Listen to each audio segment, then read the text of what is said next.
Hey everyone, my name is Simpzy. How you all doing? Welcome back to some more Crusader Kings 3 here today on the channel. We're back with episode 5 of our Game of Thrones Aegon Targaryen Young Griff series. Here today, we're going to be continuing to stabilize the realm under young Griff's reign, and we're also going to be declaring war upon the Greyjoys, bringing in the Iron Islands into the Seven Kingdoms. So, like, subscribe, all that good YouTube stuff. Rhaegar, my son, is 14, married to Marjorie Tyrell. The realm is in a relatively stable and time of peace. Arianna, my cousin, rules in Dawn along with Tyrion and his sons, Torrhen.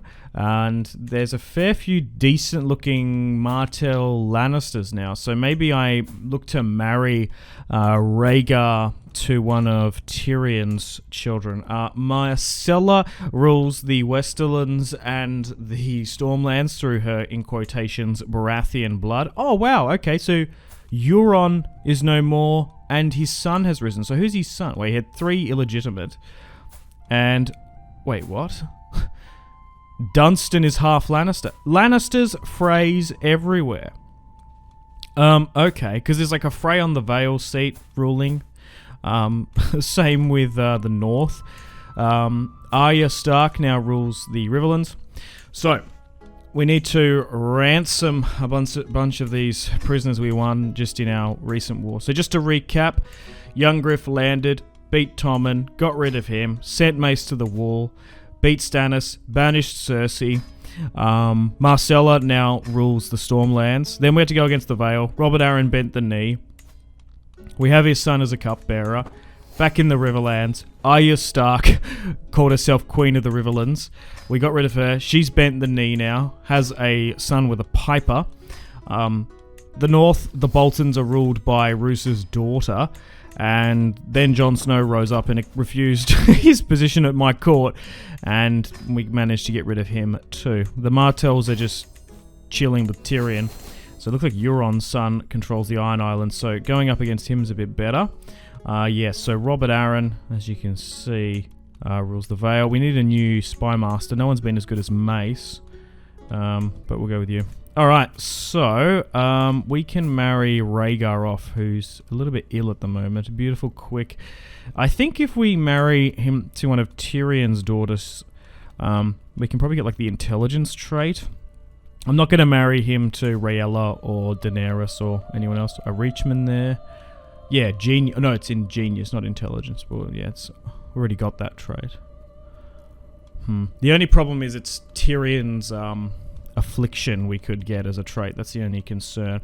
But looking at his children, like half of them don't look like him that much. Yeah, congenial traits.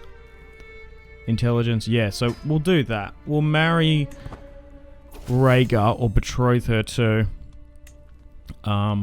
Tyrion's third-born daughter. So I think that won't be too bad. He's 45 now, yeah. The Red Sun. Interesting. Arianna Martell. So even like the Lannisters are ruling down here too. So the future ruler of Dawn will be half Lannister. Who would have thought? And already Myrcella is married to Trystane too. So the next ruler of the Stormlands and the Riverlands will be half Martell. Interesting. Because the thing is, essentially everyone who supported Robert and his rebellion really died out. The Baratheons are no more. There's just not many of them left. Same with the Starks. Lord Crispin is my cupbearer, son of Robert Arryn and a Frey girl. So the Freys and the Lannisters, and I guess the Boltons win. Yeah, so Alysanne is Roose Bolton's firstborn daughter and heir. Oh, wait, Ramsay's died. Wait, Ramsay died. Oh, okay. And who's this? Lord Ulrich, legitimate of the Frey. Harlan Snow, illegitimate. Interesting.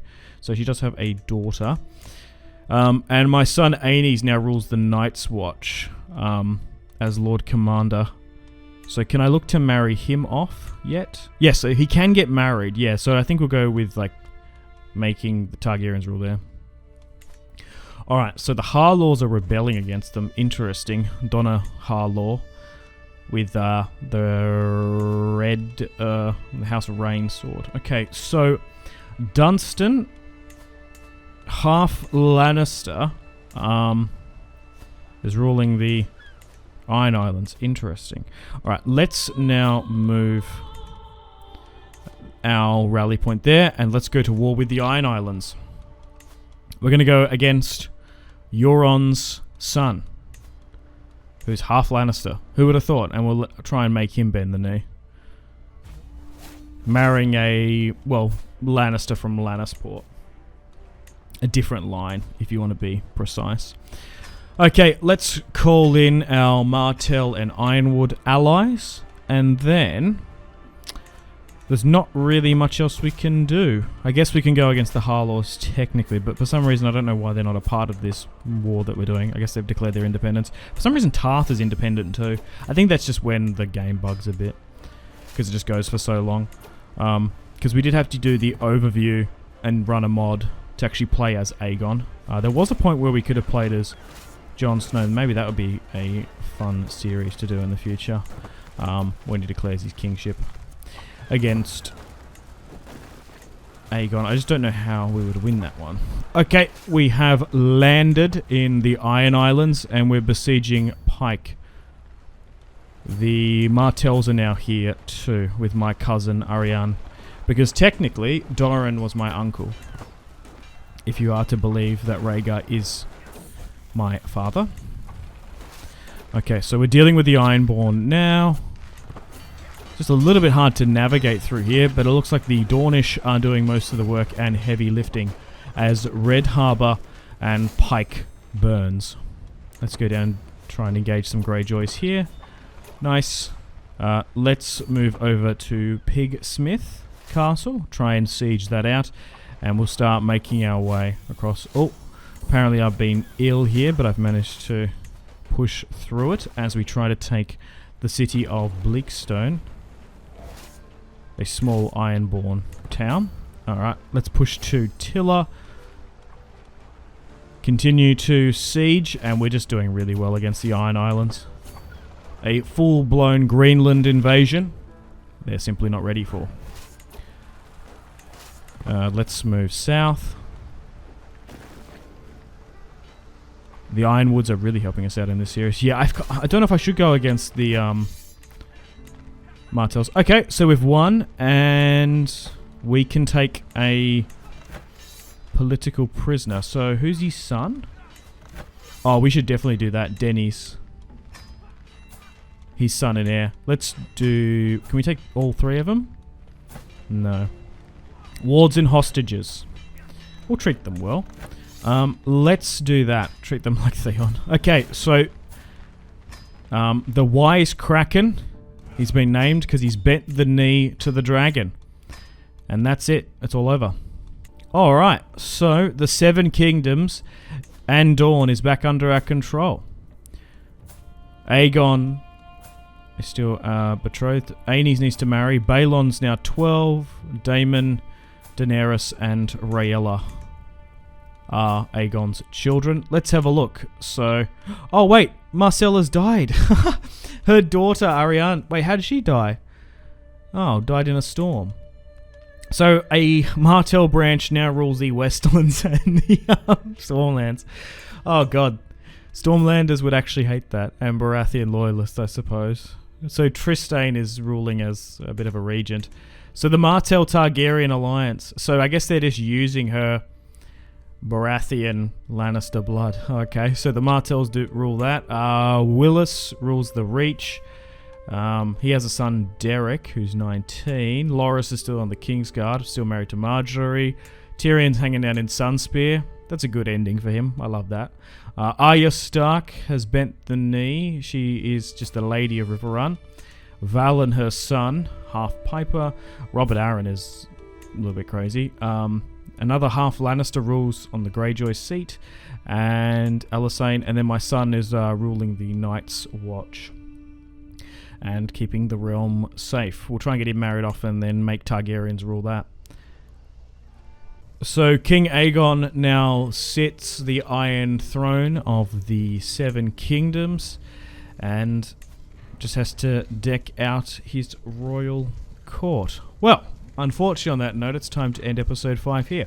Thank you very much for watching. Hope you've enjoyed today's episode of the Crusader Kings 3 Game of Thrones modded campaign, starting on the Feast for Crows scenario. I guess we've gone through the Dance of the Dragons, and now we've got a Dream of Spring with Aegon Targaryen, young Griff, as our ruler. So I'm going to put a pin in the campaign here. We might move on to something else tomorrow. There's going to be an upload at some point. But let me know in the comments if you'd like to see episode 6. The thing is, it's probably a good point to end on now.